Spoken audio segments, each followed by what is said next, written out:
Good morning and welcome to Your Vote Counts. I'm Scott Mitchell with Senator Rosino and Jason Dunnington, and big news from D.C. that will impact Oklahoma. The President signs an executive order getting rid of the Department of Education. Unpack it for us. Yeah, I mean, this was a big deal this week with the president signing this order. Now, remember, it will take an act of Congress to actually get rid of the Department of Education, but something that Trump ran on the campaign on. And, you know, just the history of it. 1979, President Carter created the Department of Education. A lot of that was because some of the things that states were doing wasn't necessarily great for all children. So they tried to have like centralized idea of education. And, you know, I'll be honest, is a centralized idea of education always a one-size-fits-all, you know, the best for children? Not necessarily. I do think there are some things we could do if we had more control over the dollars. But if you get rid of the Department of Education and the dollars, we're in big trouble in Oklahoma. Or there been some discussion about what might happen is that block grants would send that money down here, but it's the impact and how it's going to be done is very vague. Yeah, I don't think that we should be panicking at the moment. I think this is also new.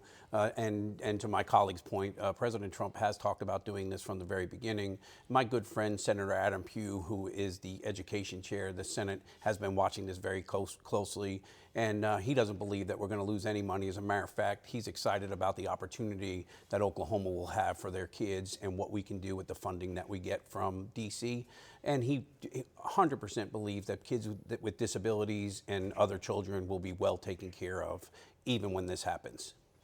All right, so maybe a little more state control. Now, one of the things that people keep talking about is the uncertainty about what happens in Washington and how it impacts Oklahoma. We saw where Elon Musk was in Chairman Cole's office this week trying to reassure him. But we're seeing big cuts in weather forecasting, all these sorts of things. Help me understand how you, in the aggregate, are looking at, in the legislature, are looking at all of this uncertainty and trying to craft the budget. Yeah, it's been a challenge. We are watching it very closely. As a matter of fact, our delegation came to the Capitol and visited with us just a few weeks ago. There are some things that the federal government is looking at, and we've spoke about it on this show before.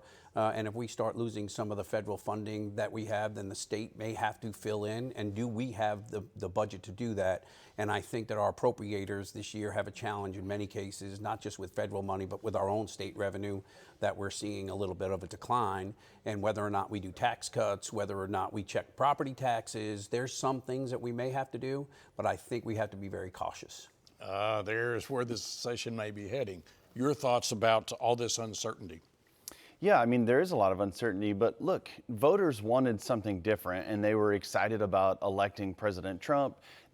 President Trump talked about how we spend too much money and we needed to make cuts. That's been a big issue.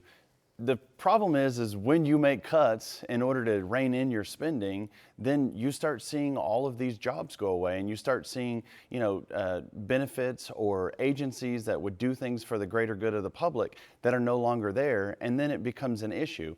I've said this on the show before. We need to do cuts. We need to rein in our spending, but it needs to be done surgically so that you don't disrupt everyone's life in the process.